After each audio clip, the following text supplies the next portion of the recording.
When most people see Daniel Tokar around the hallways and in class, they think he's just an ordinary high school student.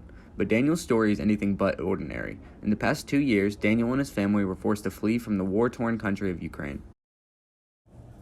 Daniel was originally born in Washington State in 2008, and then moved with his family to Minnesota where they lived until 2012, which after this, his father went to Ukraine for a missionary organization. He brought his family and moved to Ukraine in 2012. First got to Ukraine, we were in Donetsk, which is in the eastern part of Ukraine, right near the Russian border.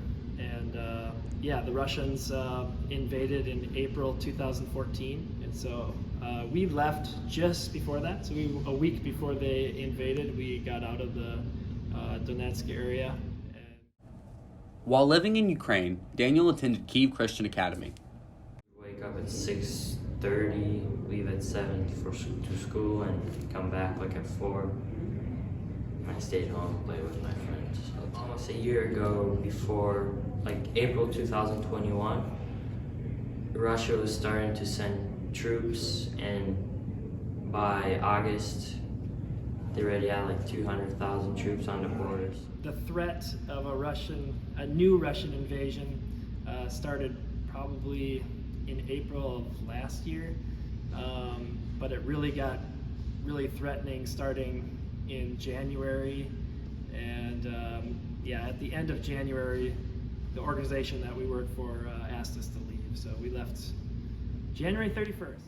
So first I went from Ukraine to Hungary I lived there for 2 months.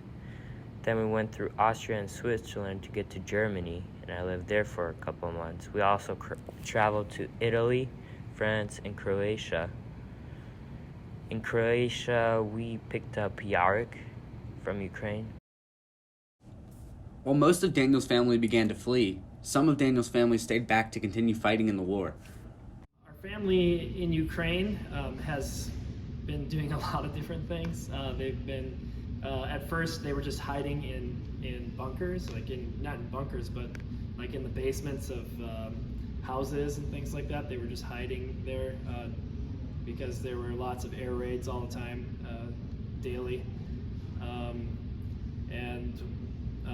They also were volunteering, packing food and sending it to the front lines to help soldiers, feed the soldiers. And some of our family are fighting in the war as well. While Daniel's family was fighting the war in Ukraine, Daniel needed some sort of distraction to take his mind off of everything. Tennis helped me a lot. Many players on the tennis team have taken Daniel in as an underclassman.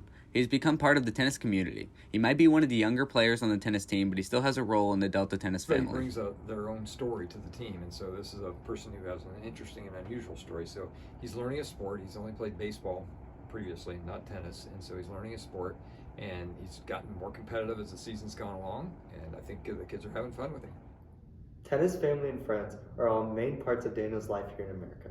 The Russian-Ukraine war has put Daniel through a lot of adversity that many freshmen here in Muncie, Indiana couldn't imagine going.